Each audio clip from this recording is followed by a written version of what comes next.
দায়িত্বশীলতার জায়গা থেকে যখন আমরা কাজগুলো করব তখনই কিন্তু প্রকৃত পরিবর্তন আসবে। আমরা যদি শুধু অধিকার চর্চার জায়গা থেকে কাজগুলো করি সমাজে কোনো পরিবর্তন আসবে না। এই দেশকে, এই সমাজকে ওই যে আনাসের চিঠিতে যেভাবে লেখা আছে সেরকমভাবেই দায়িত্বশীলতার সাথে সকলকে গড়তে হবে। দেশ আসলে যতটা অধিকারের ততটা দায়িত্বেরও। আজকে যারা বাচ্চারা এখানে এসছো তোমাদের অনেকের সাথে এই লাল বাক্সটার কোনো সম্পর্ক নাই, তোমাদের অনেকের সাথে এই স্ট্যাম্পগুলোর কোনো সম্পর্ক নেই, এই পয়সাগুলোর কোনো সম্পর্ক নেই। কিন্তু আমরা যখন ছোট ছিলাম ইয়োর ফেভারিট হবি লিখতে দিলে কিন্তু প্রায় অনেকেই লিখতাম স্ট্যাম্প কালেক্ট করা হচ্ছে আমাদের হবি।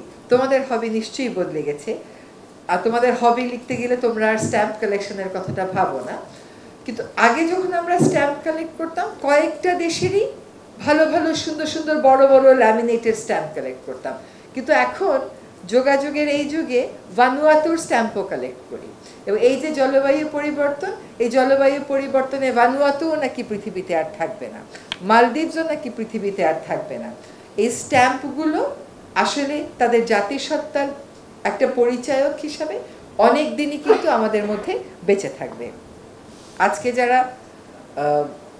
আমাদের অতীতকে তোমাদের চিত্রকর্মের মাধ্যমে, রচনার মাধ্যমে আমাদের সামনে নিয়ে এসেছো, যারা পুরস্কার পেয়েছো তাদেরকে অভিনন্দন, যারা পুরস্কার পাওনি কিন্তু অংশগ্রহণ করেছো, বর্তমান প্রজন্মের হয়ে অতীতের সাথে একটা সেতুবন্ধন গড়েছো, তাদেরকে অংশগ্রহণের জন্য ধন্যবাদ।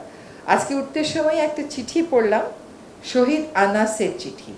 4 গুণ শক্তিশালী এনজাইম ও অধিক ফেনা সমৃদ্ধ অরিক্স সিলভার ওয়াশ মাত্র 70 টাকায়।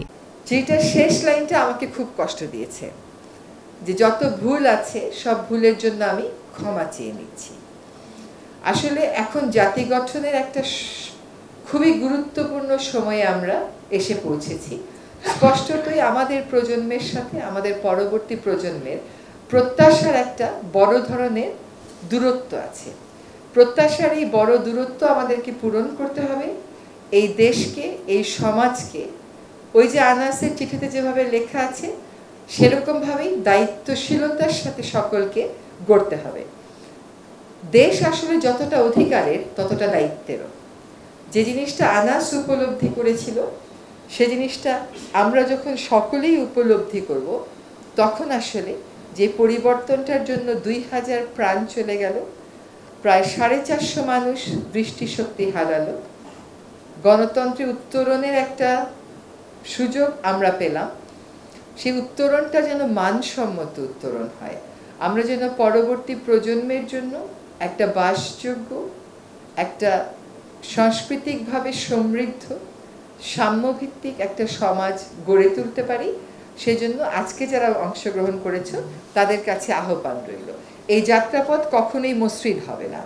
একটা পর্যায় থেকে আরেকটা পর্যায়ের উত্তরণের যাত্রা সবসময়ই কঠিন হবে, এটা সবসময়ই বন্ধুর হবে। মাঝে মধ্যে মনে হবে সব কিছু এক্ষুনি ভেঙে পড়ছে, সেরকম আসলে হবে না। আমরা সকলে যখন সজাগ থাকি, এই যে বড় বড় উঁচু নিচুগুলো এগুলো সজাগ থেকে, সতর্ক থেকে, ওই দায়িত্ববোধ থেকে যদি আমরা পালন করি তাহলে সত্যিকার অর্থে যেই পরিবর্তনের জন্য এত মানুষের জীবন, সেই পরিবর্তনের লক্ষ্যে আমরা পৌঁছাতে পারবো।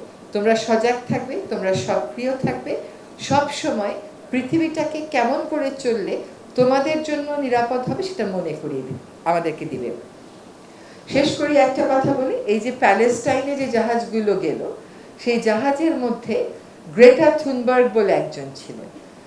এখন কিন্তু পৃথিবীতে জলবায়ু পরিবর্তনের কোনো সম্মেলন হলে প্রভাবশালী দেশের রাষ্ট্রপতিরা কি বলেন এটা শুনবার জন্য বিশ্ব যেমন অধীর আগ্রহে অপেক্ষা করে, গ্রেটা থুনবার্গ কি বলে এটা শুনবার জন্য কিন্তু একই রকমভাবে সকলে অপেক্ষা করে।